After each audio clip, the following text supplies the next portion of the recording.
Allez, c'est parti. Mathieu Masselin, donc avec nous, fondateur Bonjour. de Wondercraft. Bonjour Mathieu. Bonjour. On va peut-être commencer par regarder en fait, Ouais, très bien. Wondercraft. Voilà. On va regarder ce qui s'appelle Atalante. Pardon pour ceux qui nous écoutent en podcast, pour ceux qui nous écoutent à la radio, mais alors d'abord je pense que vous connaissez, et puis vous allez très vite comprendre. Mais justement, alors j'espère qu'on va pouvoir le voir. Mais oui, enfin bon, il va arriver. Voilà, il arrive. Ah oui, alors voilà, effectivement c'est une bande de démo, donc c'est d'abord quelqu'un qui marche tout à fait normalement, et puis voilà ton exosquelette qui se met à la place de celui qui marche. Pendant qu'on voit. Pourquoi est-ce qu'il faut que ce soit aussi énorme que ça, Mathieu? J'ai vu qu'il y avait, alors ça pour le coup c'est un truc que je ne sais, 12 moteurs à l'intérieur de cette machine. Exactement, 12 moteurs qui sont comparables à ce qu'on va trouver dans des vélos électriques par exemple. Pourquoi on a besoin de ça? Parce que le corps humain, c'est une machine qui est extrêmement complexe. Et c'est cette complexité qui lui permet de faire tout ce qu'on fait au quotidien. C'est-à-dire qu'on est capable de marcher, de courir, de grimper dans les arbres, de sauter, de faire du parcours pour certains. Et ça, on peut le faire parce qu'on a beaucoup de muscles qui nous permettent de vraiment bouger dans toutes les directions et nous rattraper à chaque instant. Et c'est ça qu'on reproduit avec notre exosquelette Atalante. C'est cette capacité à faire des mouvements dynamiques qui vont nous permettre de reproduire toutes les capacités du corps humain. Et donc, c'est exactement ce qu'on a voulu faire depuis le début. C'est être le premier exosquelette qui n'est pas juste là pour faire bouger les jambes sans vraiment avoir réfléchi à pourquoi on fait bouger les jambes. Mais ce qu'on veut, c'est reproduire la marche humaine pour ce qu'elle apporte en termes d'autonomie, de santé et ce que ça va faire. Et donc ça veut dire qu'il faut des moteurs dans les hanches. Oui.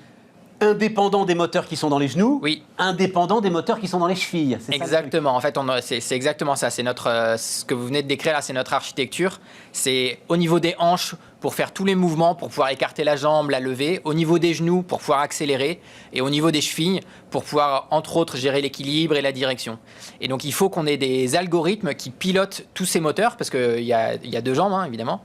Et ces algorithmes, ils doivent fonctionner très, très, très vite. Ce qu'on appelle à très haute fréquence, c'est des algorithmes temps réel, parce que le temps de décision, c'est la milliseconde. C'est-à-dire que toutes les millisecondes, il faut qu'on dise à ces moteurs, OK, qu'est-ce qu'il faut faire pour, si je suis en train de marcher, continuer à marcher? Si quelqu'un me pousse sur le côté, me rétablir mon équilibre. Si je suis en train de monter des marches, pousser un peu plus fort parce qu'il faut monter.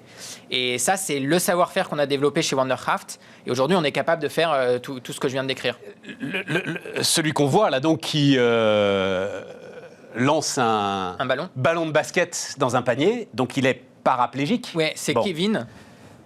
Il n'y a plus d'impulsion, c'est-à-dire qui donne l'ordre premier qui va faire que le moteur de la hanche va... Ouais. Alors ça, c'est Kevin, parce qu'il a effectivement plus de motricité en dessous de l'abdomen, en gros, mais il peut encore bouger le haut de son corps. Et nous, on vient l'équiper, c'est ce qu'on voit dans les images à l'écran, d'un gilet qui va analyser les mouvements qu'il fait avec le haut du corps. Et en fonction de ces mouvements, l'exosquelette va se lever. Donc c'est pour ça qu'on le voit faire une impulsion au moment où il veut se lever. Et ça, Atalante, l'exosquelette comprend que c'est une commande pour lui qui lui dit « lève-toi ». Il sent qu'il est assis, il a la commande, il en déduit qu'il faut se lever. De la même manière, quand il veut commencer à marcher, il va mettre une impulsion avec le haut du corps et l'exosquelette va se mettre à marcher. S'il voulait aller sur le côté, il bougerait un petit peu les épaules d'un côté et de l'autre. Donc on a développé toute une interface qui est super intuitive parce que ça correspond de toute façon à ce qu'on aurait fait en tant qu'être humain.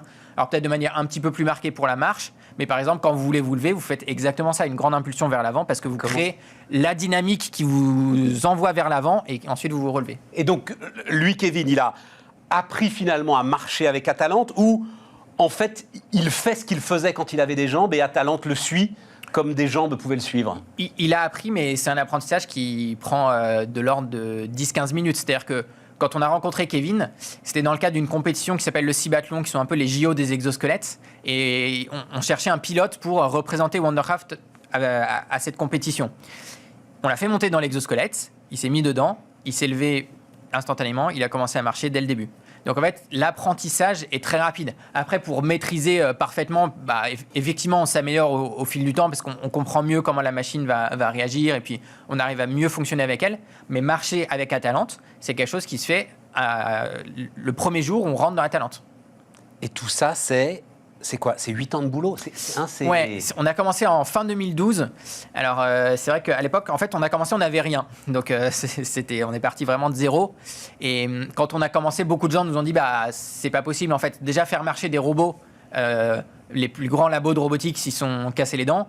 Alors, imaginez qu'un robot va accueillir un être humain qui va le perturber dans tous les sens, on ne sait pas ce qu'il fait dedans, et que ça va marcher. On a eu beaucoup de scepticisme. Et aujourd'hui, c'est génial parce que, par exemple, là, vous voyez les images de Kevin. Au Cibathlon, on a fonctionné devant tout le monde. Tout le monde a pu voir qu'effectivement, aujourd'hui, avec notre exosquelette, on marche, on monte des escaliers, on tourne et on est capable de faire tout ça juste avec l'exosquelette. Je me souviens, Mathieu, que Wandercraft est resté silencieux pendant de très nombreuses années. Parce que tu portes un tel espoir, en fait, avec cette machine, que tu ne voulais surtout pas, justement, aller au-delà, que la promesse soit en fait trop forte pour ceux qui sont aujourd'hui paralysés.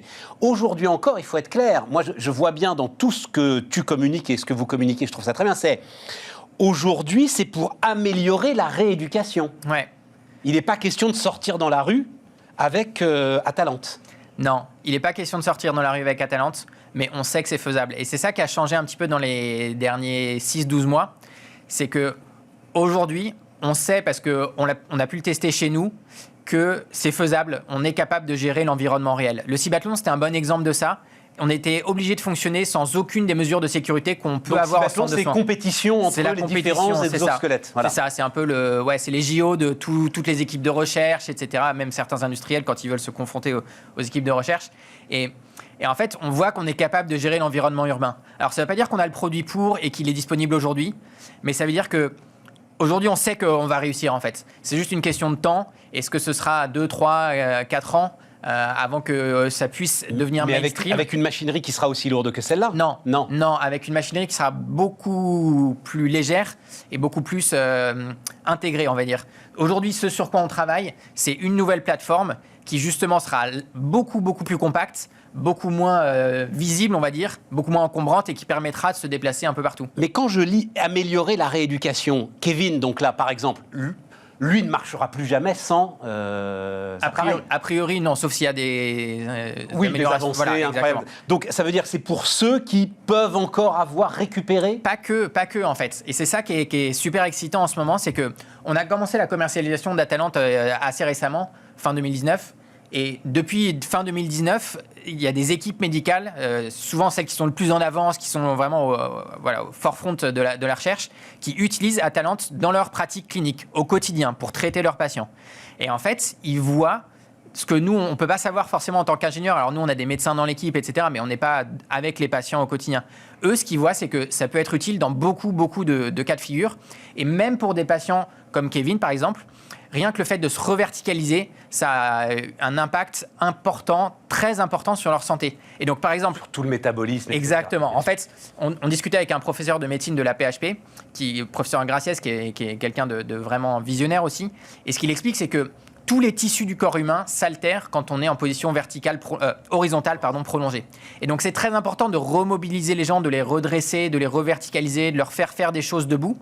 Et ça a un impact, alors qu'on est en train de quantifier à travers des études cliniques, mais sur la santé. Et par exemple, à Berck, qui est un de nos très grands partenaires aussi, c'est même pas des patients paraplégiques qui utilisent l'exo, c'est des patients tétraplégiques. Donc c'est une première mondiale. Ouais. Aucun autre exosquelette est capable de faire ça, parce que les autres exosquelettes reposent sur des béquilles, et on imagine bien qu'un patient tétraplégique, il ne va pas pouvoir utiliser de béquilles. Et en fait, ce qu'ils sont en train de voir, c'est les effets d'utiliser Atalante au quotidien avec ces patients. Donc on ne peut pas en parler encore avant d'avoir des résultats propres, nets, etc.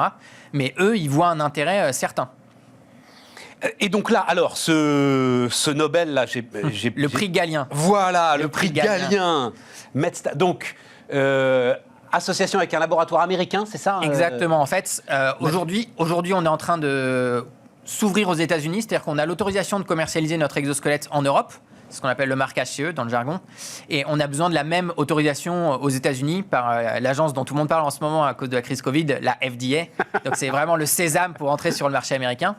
Et pour avoir cette autorisation, on récolte un certain nombre de données, on fait un certain nombre de tests pour montrer que l'exosquelette est effectivement safe pour les patients.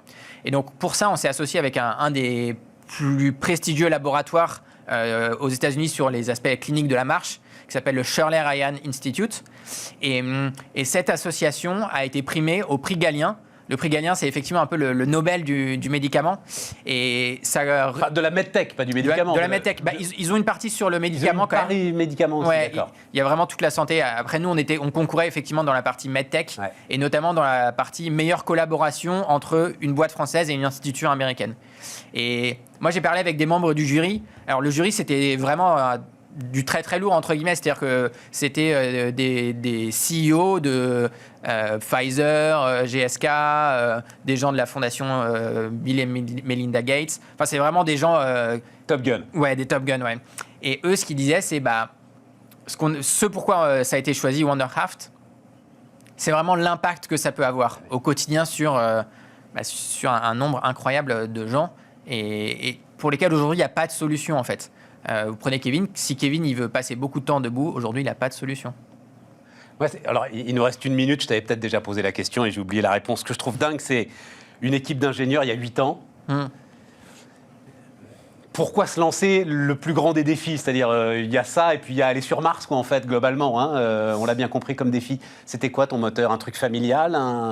C'est quoi l'histoire? Alors, on est plusieurs dans En 1 l'aventure. minute, si possible, Mathieu. En 1 minute, ouais. Nicolas, qui est mon associé, son moteur, clairement, c'est familial.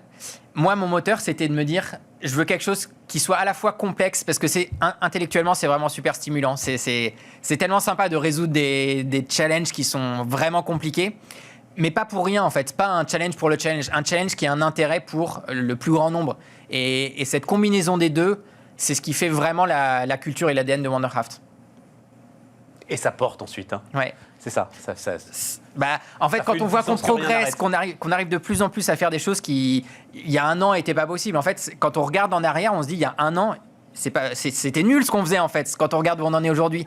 Et tous les ans, ça fait pareil, en fait. Tous les ans, on se dit, mais c'est pas possible que c'était ça qu'on faisait il y a 1 an. Il y a 1 an, on était content avec ça, mais en fait, c'était vraiment pas bien par rapport à ce qu'on est capable de faire aujourd'hui. Et voilà, c'est ça qui porte au quotidien, ouais. Mathieu Masselin, le fondateur de Wondercraft, était avec nous.